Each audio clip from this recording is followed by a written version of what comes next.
You're watching QTV with the news. My name is Diana Sumbwe. We take a look at stories making headlines. The Zambia Revenue Authority ZRA says it needs not less than 800 million every month to refund value-added tax, mostly to mining companies. President Edgar Lungu has advised men and women in uniform against befriending criminals. And UPND leader Hakainde Hichilema has demanded that government refunds all motorists charged more than 5 kwacha per litre for fuel imported from Saudi Arabia cheaply. And now the news in detail. The Zambia Revenue Authority ZRA says it needs not less than 800 million kwacha to refund value-added tax every month. ZRA Commissioner Kingsley Chanda says that these refunds are largely going to the mining industry. Speaking at Zambia Institute for Policy Analysis and Research, ZIPAR analysis of the 2019 national budget, Mr. Chanda explains that the VAT system became negative because government started refunding more than it was collecting. Mr. Chanda says it is for this reason that government is introducing sales tax to replace VAT. He has also explained that Zambia will be among the 46 other countries who will be using the sales tax as opposed to VAT. On the downside, which is at the consumer and retail level, where the final tax is supposed to be collected, we have had challenges of the informal sector, which, as you know, is very difficult to tax.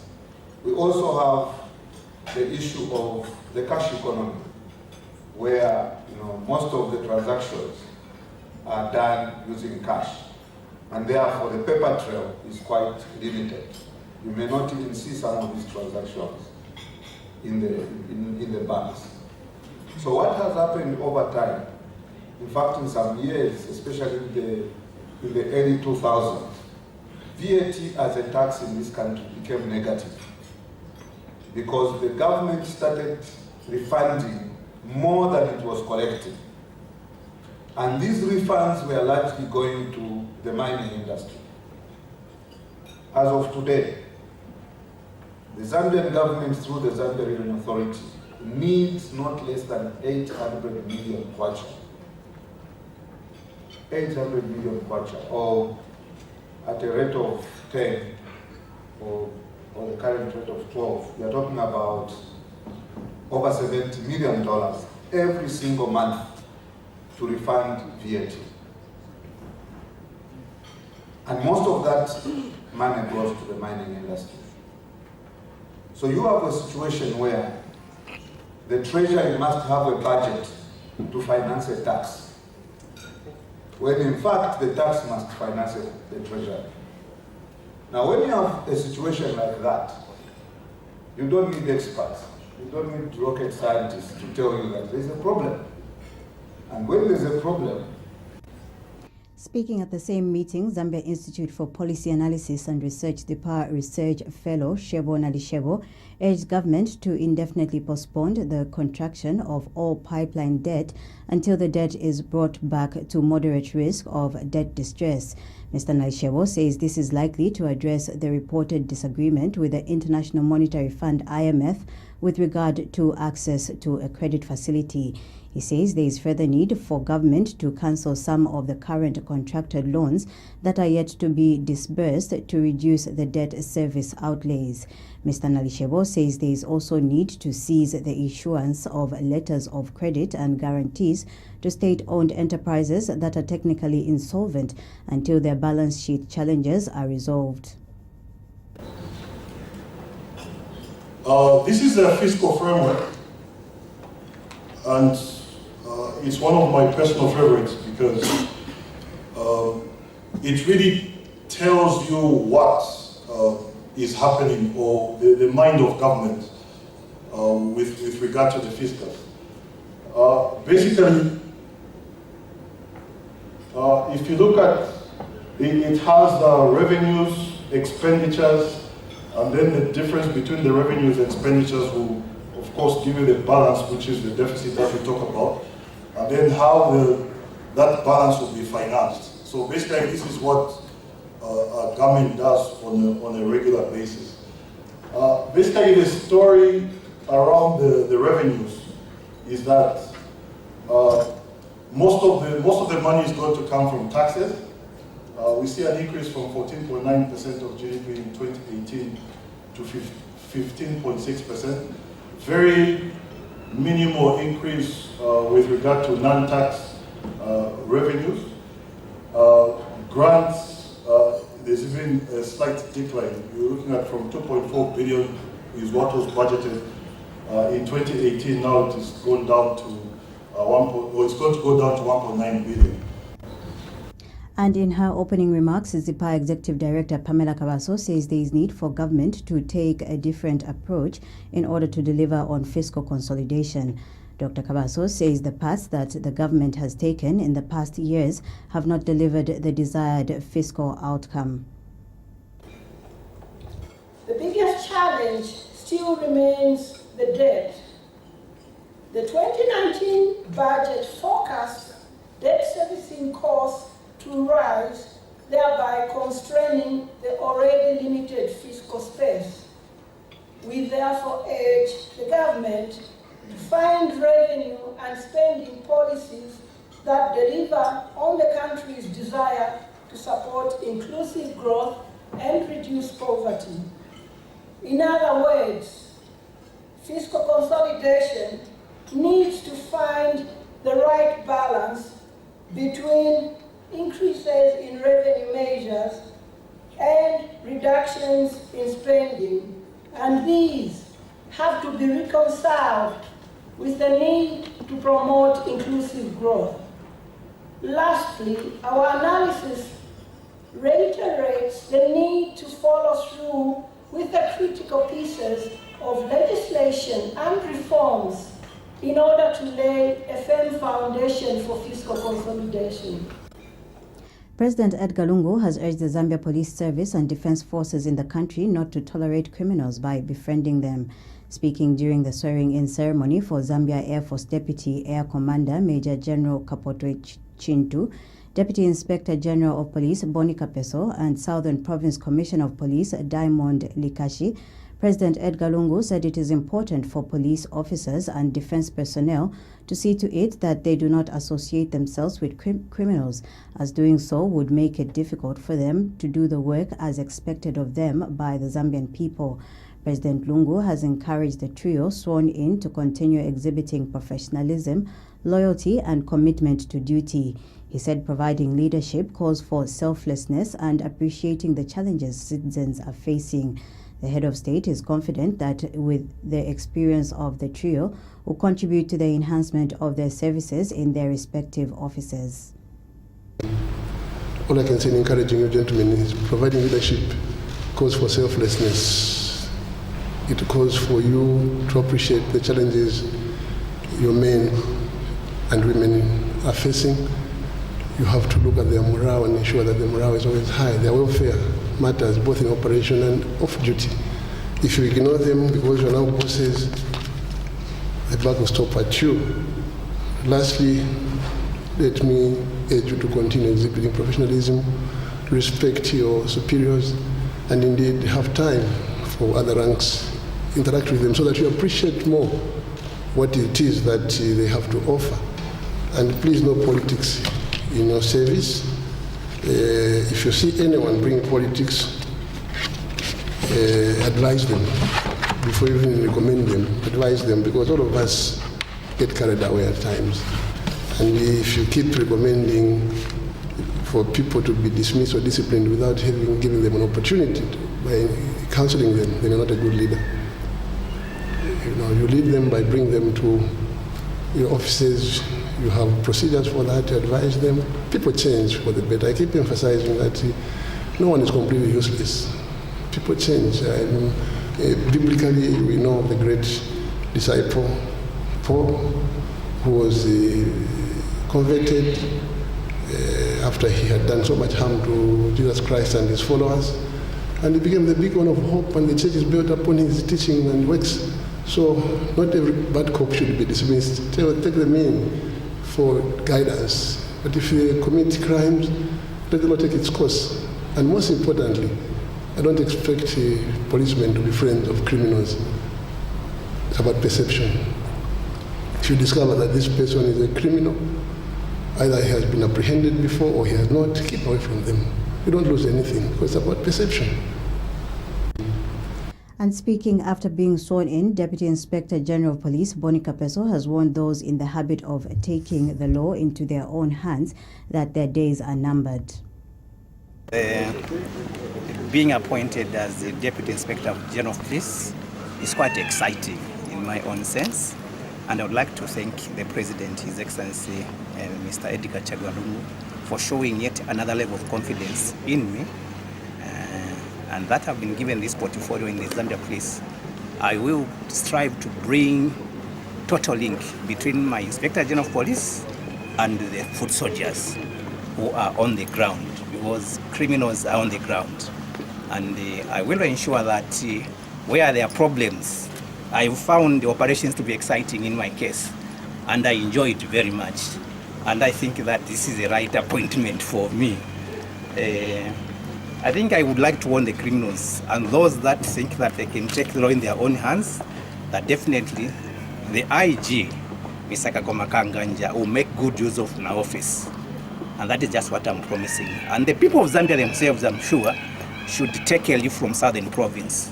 How we've behaved when we cooperate, respect each other's functions and responsibilities as citizens and as law enforcement officers, we can have a better Zambia. I really do not like people who are notorious, because I think operations in Zambia Police is also a bit notorious in courts, and I would love to enjoy that. Meanwhile, President Lungu is hopeful that the number of financial crimes that will be recorded by the Financial Intelligence Center FIC Politically Exposed Persons PEP report for 2018 will reduce. Presidential spokesperson Amos Chanda told journalists that FIC Director General Mary Schumer has hinted to President Lungu that the report is positive. Mr. Chanda says Ms. Schumer attributes the positive outlook to sensitization programs by the civil society organizations, the media, and other stakeholders. We do not know the full content of what Director General Mary Chiro has, but our indication is that the assessment was positively conducted. And I must thank you, it's too early to assess whether, but because she has insisted and recorded and reported to the President that there is increased public awareness and that their access to information is greater than it has ever been at any point in history, I can project that there could be a reduction, because there's greater awareness, and the media must be thanked for that interest. Civil society must be thanked. But what the President is insisting is to allow full latitude and freedom to institutions such as FIC, SEC, so that when they have begun to probe somebody, no one must be telling them when that person must be convicted. No one must be telling them which direction it must go. No one must be telling them who should be excluded or not. And I think that without any sensationalism, what we have seen points to, first of all, whether there will be an increase or not is another matter. What is pleasing the President that there is a report that there is increased public awareness on financial crime, money laundering activities. And more importantly, she reports that our institution has greater access to information about possible offenses of money laundering, financial crimes, and financing of terrorism. It is the President's hope that there could be a reduction, which is why that he wants to give this institution the high-profile presence by him appearing at the launch of this report. The Financial Intelligence Center FIC has concluded its Politically Exposed Persons PEP report, which President Lungu is expected to launch before the end of this year. UPND leader Hakainde Hichilema has demanded that government refunds all motorists that were charged more than 5 kwacha per litre of fuel from the 20 million United States dollars worth of crude oil procured from Saudi Arabia. Mr. Hichilema is demanding that government refunds the motorists for the 6 days this consignment lasted. He says it is not right for government to charge citizens a higher price for the commodity it procured cheaply. Speaking at a media briefing in Lusaka, Mr. Hichilema also attributed the increase in the price of fuel to alleged corruption and increased public debt. He claims the government has hiked the price of fuel because it wants to raise money to repay the country's debt. Just a week ago, they were saying the cheaper fuel from Saudi Arabia, Yafika. Did you see a reduction in the price of fuel? Munaona reduction. So now, because we are dealing with thieves and liars, you don't know whether it's true that a fuel from Saudi Arabia came. So when we quiz them, when Zambians quiz them, they said, no. In area 60 days, Chabi. So imagine that in area 60 days, why the palm price did not go down for 6 days? Tifunze guide.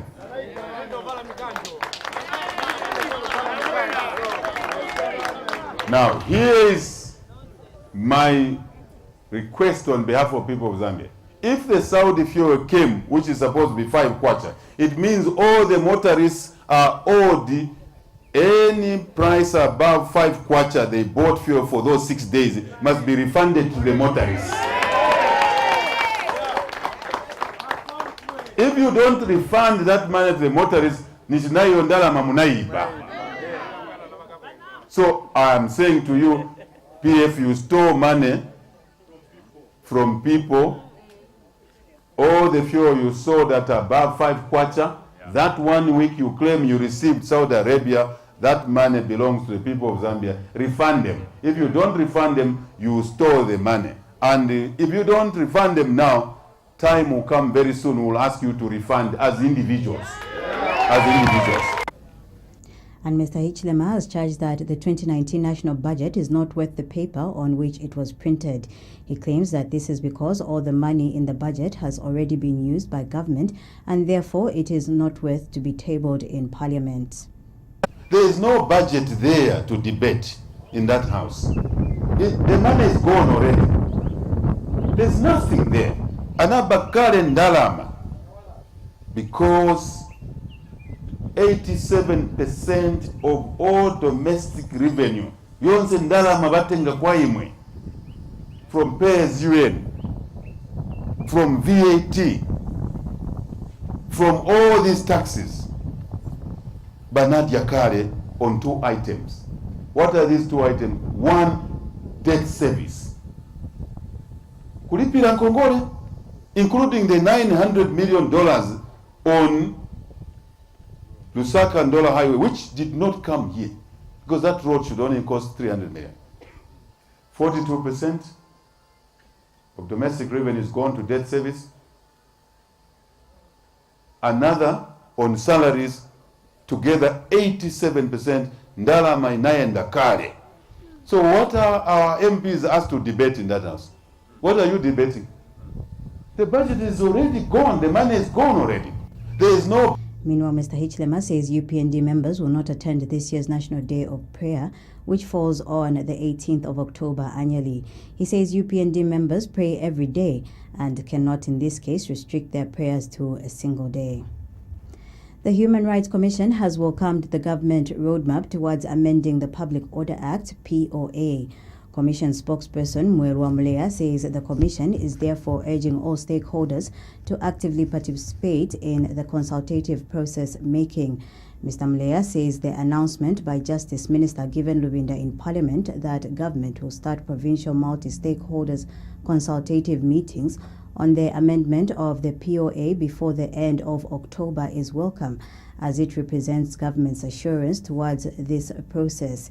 He says the Commission is therefore calling upon all stakeholders, such as political parties, civil society organizations, faith-based organizations, the Law Association of Zambia, trade unions, media organizations, academicians, and all human rights defenders to seize the opportunity by sensitizing their members and making submissions on improving the provisions and administration of the Public Order Act. Mr. Mlea states that there is both national and international consensus that the POA in its present form and selective manner in which it is administered is not consistent with the country's obligations to respect human rights, the rule of law, and constitutionalism. He says the Commission, however, cautions that while the amendment of the Public Order Act is long overdue and an important exercise, it will not in all by itself bring about the desired result of promoting and protecting the right to freedom of assembly and other associated rights and freedoms. The Zambia Congress of Trade Unions ZCTU says there is need for an inquiry to be conducted in some government ministries to establish why there is misapplication of funds and corruption allegations. ZCTU Secretary General Cosmas Mumkuka says the union is concerned with the continued corruption allegations against civil servants. Mr. Mumkuka says an inquiry should be conducted to ascertain what motivates civil servants to get excited to the point of misappropriating donor funds and funds meant for social services. Speaking during a media briefing in Lusaka, Mr. Mukaka says ZCTU is therefore of the view that government undertakes a review of the whole public service financial management system where glaring abuse of funds has been observed, especially through revelations by the Auditor General's report. What is making public service workers get involved in that? The reason from the labor movement point of view is that probably we need to also do an inquiry on their wages and others. Are they well paid? What is that which is motivating them to do so? Each time there's money allocated to a government department, it cannot go to the intended department. Instead, the person who receives it decides how to use it.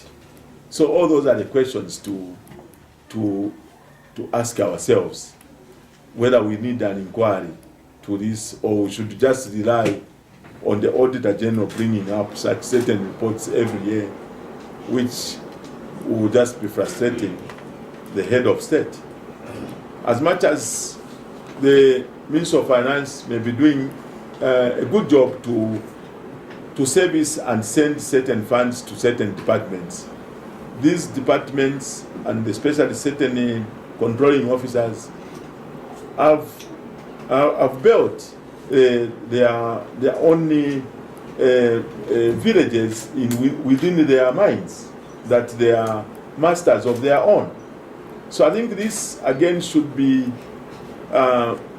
increased by monitoring. I think if you can increase monitoring of such funds and to investigate as to the extent why civil servants and other people get excited when such funds are allocated to them, not to give them to appropriate departments, but end up misapplying them. So it requires maybe a study on how best we can handle this. Meanwhile, ZCTU has suggested that government considers changing the ownership structure of the mining companies by floating shares to ensure that Zambians participate and benefit from the country's mineral resource. And Mr. Mukuka has called for increased funding to the Ministry of Labour to capacitate its staff and programs that will strengthen its capacity to conduct inspections in institutions around the country. You are in a country owned by Zambians, you are an investor there, and you have employed people, and the only thing is you have to do is cut jobs. I think these are some of the things which we need to invest in as Zambians. That's why for us, in this budget speech, we are even saying, when you say job creation, can you point the sectors and can you point the physical jobs in which you intend to create the jobs, so that we are able to say, to guard against such stupidity. Because we always rushing to say certain things happen, I'll cut on jobs, I'll cut on what. I think this is making us to be vulnerable and enslaved in our own country, where we bring in investors and can threaten us in that order. I think enough is enough. We need to stand up and clear that. If at all we were to strictly follow the rules of the game and follow the laws to the letter, that's why we are saying, let's fund the Ministry of Labour so that it does the correct job.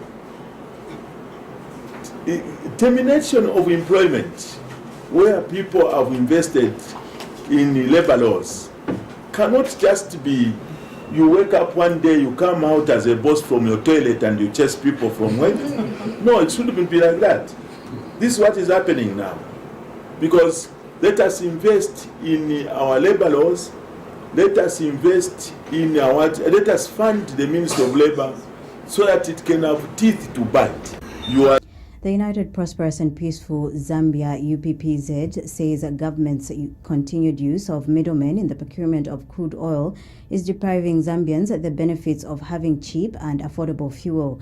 UPPZ President Charles Chanda says he is worried that the sharp increase in fuel prices announced by the Energy Regulation Board ERB will be detrimental to the cost of living for the ordinary citizens.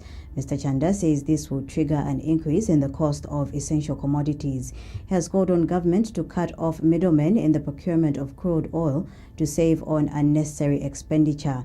Mr. Chanda has also demanded for an explanation on what happened to the 20 million United States dollars worth of Saudi oil, which people were made to understand would be cheaper. And the opposition Golden Progressive Party, GOP, has described as reckless and insensitive the decision by the Energy Regulation Board ERB to hike the price of fuel.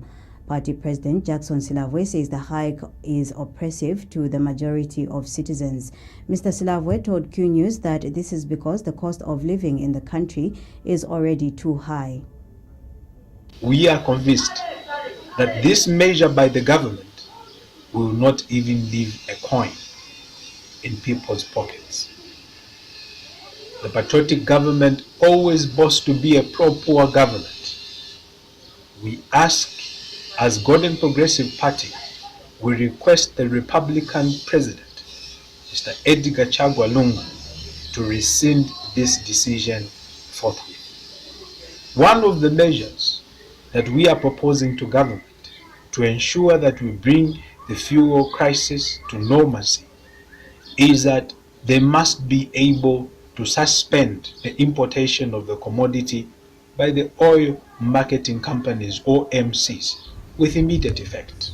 We are convinced. The University of Zambia Lecturers and Researchers Union Unzalaru has demanded that government immediately releases the 78 million kwacha owed to the university to avoid any disruption in academic operations.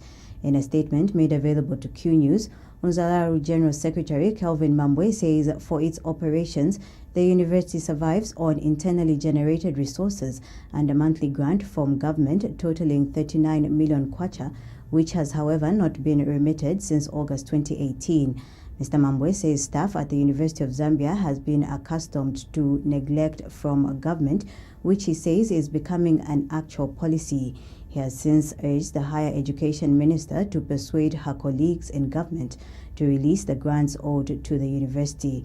Mr. Mambwe has expressed disappointment that Professor Nkanduluo, who is on record condemning Unzalaru members for going on go-slow, has not said anything to resolve the matter of unpaid salaries. The government is owing 78 million to the university for August as well as September dues, and we are urging government, we are demanding that they release this 78 million owed to the university in order to enable the university management to pay the salaries of all our members and other employees. Our members have bills to pay and other financial obligations that cannot be delayed any further. Finally, we note that the Minister of Higher Education, Professor Nkanduluo, she's ever on different fora, taking very swift indeed to condemn our members when they have taken action such as go-slows to protest against mistreatment by university authorities. A total of 35,688 candidates have passed the 2018 Grade 9 external examination. A total of 61,116 candidates entered for the exams, of which 28,551 were male and 32,565 were females. Announcing the results during a media briefing in Lusaka, General Education Minister David Mawumba said there has been a sharp rise in the candidature from 12,498 in 2017 to the 61,116 who entered for the exams in 2018. Mr. Mabumba has also disclosed that the national absenteeism rate for 2018 significantly reduced to 5.76% from last year's 11.83%. He adds that the highest performance was recorded in mathematics at 16.37%, followed by English language, which stood at 20.87%, and religious education at 21.93%. Meanwhile, Mr. Mabumba has disclosed that 94% of the 119,721 candidates who sat for the 2018 General Certificate of Education GEC exams obtained GEC certificates. In this external examination, the minimum number of subjects a candidate can enter for is 1. Of the candidates who sat the examination, 35,688, which is 62%, passed examinations. More girls, which is 2.36%, obtained certificates than boys, whose percentage was at 1.98%. While no significant difference were observed on the proportion of boys and girls who obtained statements and those failing the examinations. The percentage mean score for the subjects written ranged between 16.37% and 85.97%. This was comparable with the 2017 grade 9 external examination, whose percent mean score ranged between 16.47 and 67.6%. Distinguished ladies and gentlemen, I would now like to present information regarding GCE certificate awards. For a candidate to be awarded a GCE certificate, they have to pass in at least one subject. The proportion of candidates who obtained GCE certificates was 94%, representing an increase of 10.77 percentage points from 83.23% in 2017. There were more females than males obtaining GCE certificates. All provinces recorded over 90% pass rate. In terms of failure, the national failure rate in 2018 GCE examinations was 6%, representing a 10.76 percentage point decrease from 16.76% in 2017. And Examinations Council of Zambia ECZ Board Chairperson Professor Samuel Banda says the council is happy with the results and particularly impressed by the performance of the female candidates. We are still studying as to why all of a sudden these ladies are doing fine, but we are aware there are so many reasons. Maybe others are not given a chance to finish school, they stop on the way, but then they realize I want to go back to school. So let's allow them. This idea of having GCE examination is a very good idea. We hope that it continues and people can now move into tertiary education. They can do what they want for themselves. But we are producing a new kind of Zambian, a better Zambian now than before. So on behalf of ECZ and also on behalf, sir, I want to assure you that the results are very good, and this is why I traveled the whole night to make sure that I'll be present to support you, sir, as you release the results to the nation. We are still. Minister of Water Development, Sanitation and Environmental Protection Permanent Secretary Eddie Chomba says there is need for the Lusaka Water and Storage Company to ensure asset management is institutionalized in the company in order to improve on service delivery to its customers. Speaking at the launch of the Asset Management Maintenance Management System for Lusaka Water and Storage Company, Dr. Chomba says, like other utility companies in the country, Lusaka Water and Storage Company has been grappling with the challenge of high non-revenue water. He says this is through leakages from dilapidated pipelines and non-payment of bills by some customers. He states that it is therefore very important for the country to ensure that the issue of asset management is taken seriously. Dr. Chomba states that the utility company is expected to take over assets within the next 2 months to 3 years from projects worth approximately $1 billion United States dollars, of which more than 35% is funded by the Millennium Challenge Corporation under the Compact program. In the next 2 to 3 years from where we end, but that was spoken also, by the consultant. put together all the assets, $1 billion. It's a lot of money in form of assets. And I want to make sure that through Lusaka Water, you need to enhance, starting from now going forward, the security. We have got a lot of saboteurs. How do you go and start uplifting manholes? For what? Scrap metal? Now you can imagine if EDAM MMS module is in place and we are striving to make sure we implement it, but in the process as we are trying to do that, then saboteurs are coming along the way. They are taking, they are unearthing, manholes are being lifted up and everything else. The whole thing is going to fail in the next 2 to. Speaking at the same event, Lusaka Water and Storage Company Managing Director Engineer Jonathan Kampata says assets need to be maintained for them to perform as designed, as well as to ensure they are not dilapidated within a short time.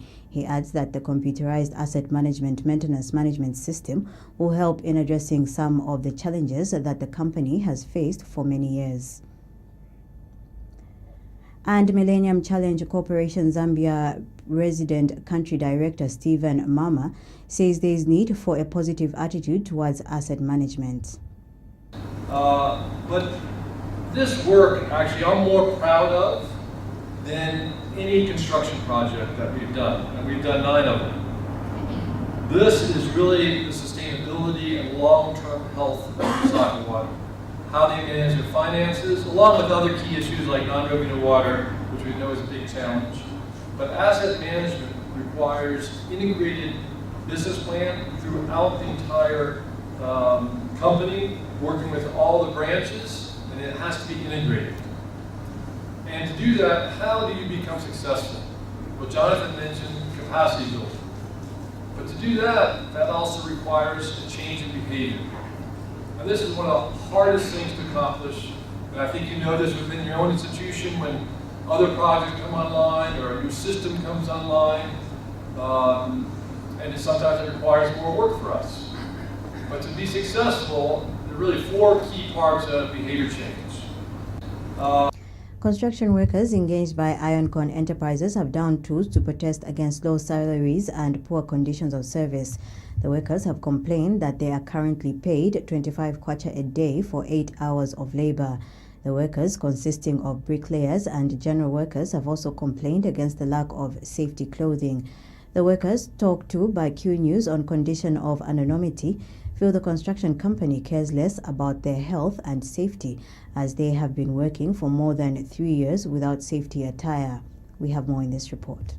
Panga ikulu ni yakuti nchito etisebenza ni ikulu maninya then kupezekati nchito yaefunika kusebenza abantu bambili tisebenza chemwe mutu one hapa nchito even ikulu so meaning tezefuna ko at least force bati percent sebenza pressure ife bantu bangona at least batikiwe kupandrama zake so pano chantidandalo nchakuti every day sebenza 25 mu 25 yameneyo mangala kuli beranchi ukapemba ko ranchi uzatenga ko 10 kwacha nishiwasenzera 15 kwacha then kunyumba wanechokera kangana ma families antiri nayo ni yakoti ma families tistikwanisira zasunga bwanji wana kwenda ku skulu ero nchito yatu antisebenza niyokosa kuli marentos tizachita bwanji so tipemba woti mutitandizireko. Their appeal is loud and clear. These are construction workers contracted by Ioncon Enterprise, a Chinese-owned company. These general workers and bricklayers have today down tools in protest of low salaries and poor conditions of service. The workers say they are currently on a 25 kwacha salary, which they get after working for 8 hours. Apart from the poor salaries, the workers say they have not been provided with safety clothing to work in. Manja ni mange mabroko ya 200 mabroko ya maiti ni mange 200 mabroko ya hapa 75 kwacha 25 kwacha maiti ili soba 30 kg ini pambana makeji kegi suti leo no white suit sapato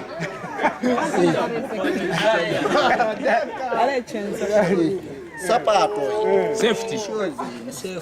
Some of the workers have claimed to have worked for the construction company for close to 4 years under the same conditions. 14 August 2014 So manje nambira para 35 kwacha. So ananiuza tinzambo kurundira ndalama. So manje ananirundira yankala 40 kwacha. So manje nifuna nirundire kwa 40 zina. Kai nchito ameni nisebenza nchito ikulu. Nyama ma 8 inch ma solid. Then mamanga 200, 220. Nikamanga nikamuuza cho mpamvu za sira chao.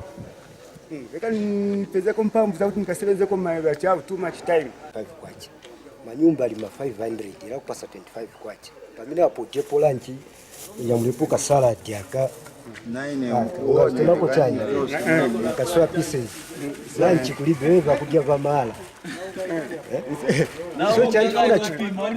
so chikuru chantifuna zifuna ndrama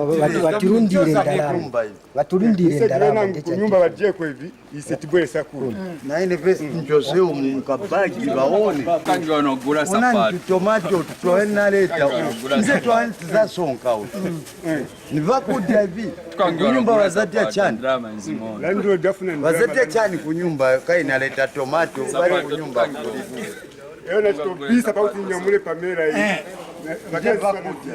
Managing director of the company, who only identified himself as Mr. Lee, rushed to the site located in Kablonga and expressed shock over the workers' protest. So I don't know, because I always pass through here, my workers haven't discussed when will be increasing. Haven't asked me direct to me. So today it happened. I'm so surprised because no people, you can ask any people, didn't ask me. I just confirm talking to all my peoples.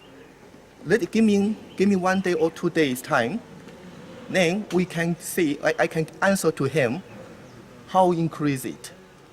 Of course, we should be follow the government rule, increase it. Listen, I can't refuse it, and I can talk to all my peoples. After questioning from reporters, Mr. Lee assured that the workers will soon be awarded a salary increase, though his explanation indicates that there's a cartel of Chinese companies who want to be awarding the workers a uniform salary regardless of one's labor. When will be increase it? We are still discuss because for only my companies, I can't do it myself immediately. All the Chinese company for our groups is discussing when and how much will be increasing in the process. He has, however, assured that the workers will be given safety clothing on Monday. From the issue of the salary, there's also issue of safety clothing when working. What are you doing about that? Does that also have to take you days to work on it? No. This one just coming. All the uniforms we just I promise give to my people Monday. So Monday you can recall me to check it. Okay. And the food, lunch, they're saying. No. We are not supplied lunch. Before we supply lunch. Before our company running, we supplied lunch to my workers. I think some people know it, but this is so difficult to control. So it's better we put the money in the salaries. So 25 kwacha is part of the salary. It's part of the lunch allowance. This one is great for the beginning, but next time we'll increase it. Nakaonga reporting for QTV News in Lusaka. Government has been urged to seriously consider waiving or completely abolishing the 25% customs duty on new imported tires as opposed to increasing customs duty on used and retraded tires from 25% to 40% as announced in the 2019 national budget. Former Transport and Communication Minister in the Frederick Chilwa administration, William Harrington, says in the first instance the reason given for the tax measure is highly questionable and debatable. Mr. Harrington says there is no empirical statistical evidence to support the minister's assertion and that to the best of his knowledge, no authority has conducted any investigation to show that motor vehicles involved in fatal road traffic accidents were using imported or retraded tires. He has described the finance minister's statement as a sweeping. Mr. Harrington, who is also the first Road Transport and Safety Agency RATSA board chairperson, says he believes 60 to 70% of used tires are locally generated. Government should seriously consider waiving or completely abolishing the current 25% customs duty on new imported tires, as opposed to increasing customs duty on used and retreaded tires from 25% or 3 kwacha per kg to 40% or 5 kwacha per kg, as announced in the 2019 budget address by Minister of Finance Margaret Manakatwe. According to the minister, she said, and I quote, "The measure is intended to reduce the use of used tires that are in most cases the cause of road traffic accidents and result in loss of lives," end of quote. In the first instance, the reason given for this tax measure is highly questionable and debatable. There is no empirical statistical evidence to support the minister's assertion, and to the best of my knowledge, no authority has conducted any investigation to show that motor vehicles involved in fatal road traffic accidents were using imported or retreaded tires at the time of the accident. The Committee of Ministers on Economic Affairs has formally approved the proposal to construct 2 cargo airports in Central Province. Central Province Permanent Secretary Chanda Kabwe has disclosed that what remains now is for the Minister of Finance to conclude its engagement with the financiers of the project. Mr. Kabwe has told QTV News that he is optimistic that once issues to do with the financiers have been finalized, the contractor will move on site to commence the construction works. He says 1 airport will be constructed in Kabwe with the other one in Iteji-Teji. Where we are now, the Committee of Ministers who are looking at economic affairs have approved our proposal. So we're waiting for the Ministry of Finance now to finalize with the financials. As soon as the financials are finalized by the Ministry of Finance, we'll be able to see the contractor coming up to construct the 2 cargo airports in Iteji-Teji and in Kabwe to try and promote growth in Central Province. This is where we are, we the people of Central Province. So we encourage more investors to come and invest in Central Province because we are at the center of Zambia. We connect all other 9 provinces. We are the backbone of this country. You cannot invest in other province, you bypass Central Province. So we want to see the growth of Central Province, and the growth will be us working with the private sector. So we are calling the private sector to come and invest in Central Province. Where we are now, ZESCO says it will soon expand the capacity of the National Call Center with the use of Contact Center Interactive Response, which it expects to reduce on the call congestion it is currently experiencing. Speaking during the ZESCO Customer Service Week cocktail, Director Commercial and Customer Services Chiti Mataka says the power utility company remains committed to the provision of quality customer care service to its customers. Mr. Mataka says the company has made strides in setting up a center of excellence for the provision of quality customer service in order to fit in the bigger picture of its mission, which is to make it easy for people to live a better life. He adds that the main focus area for this year's Customer Service Week is to appreciate customers who are very important key players in the survival of the company's operations. Mr. Mataka says this is also to appreciate all customer service staff who work tirelessly to ensure that the customers are satisfied with the service, among others. Invited our customers. This is International Customer Service Week, and for us this was an opportunity, to build affinity with our customers, but also to appreciate who they are to us as a corporate entity. It is these same customers who enable us to be and to continue to be in operational existence. It also, I think, was important in the context of being able to relate the organizations and even possibly in some cases the names of people who work for these companies and meet them on a one-to-one basis. We think it's a very good way of interacting. Yes, we will meet every now and again in a formal working environment, and really we also think it provides us a valuable opportunity for us to be able to bring our customers up to speed with the number of initiatives that the company has embarked on, including the e-billing system, which took off on 1st of August. Intercontinental Hotel Lusaka Managing Director Bruce Porter says competition is very essential for the growth of any business. Speaking during a media launch celebrating the hotel's 50th anniversary in Zambia, Mr. Porter said when there is competition, the pressure comes to the service providers to provide quality services to their customers. Mr. Porter said there is need for hotels to work together and bring business to the country as opposed to viewing each other as competitors. He said hotels have to work on how they can bring business to the country so that they can all benefit. Mr. Porter states that Intercontinental Hotel wants to work in partnership with the tourism sector, bringing business into the country. Competition is the best thing for any business. If you run scared of competition, then you're really not in the right place. As competition comes, the pressure then comes on for service, the pressure comes on the offering. And at the end of the day, you need to provide value for money. You need to provide a product the customer wants. And with Intercontinental, we have loyal customers. And to maintain those loyal customers and to gain new customers, we need to make sure we're competitive, but at the same time profitable as a business, and making sure that we continue to employ the community and we continue to offer the customer the service that they choose. And every hotel has a very similar product. You have a room, you have bedrooms, you have conference space. So each hotel now in the city, with the new entries this year, and I'm planning for new entries next year, then we'll have to work together, ensuring that, to be honest, we actually ensure that Zambia is bringing business to the country.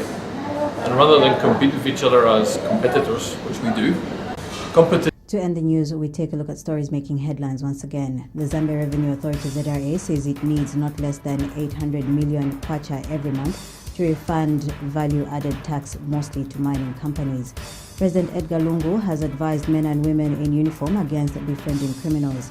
And UPND leader Hakainde Hichilema has demanded that government refunds all motorists charged more than 5 kwacha per litre for fuel imported from Saudi Arabia cheaply. On that note, we come to the end of the news. From me, Diana Sumbwe. Thank you for watching.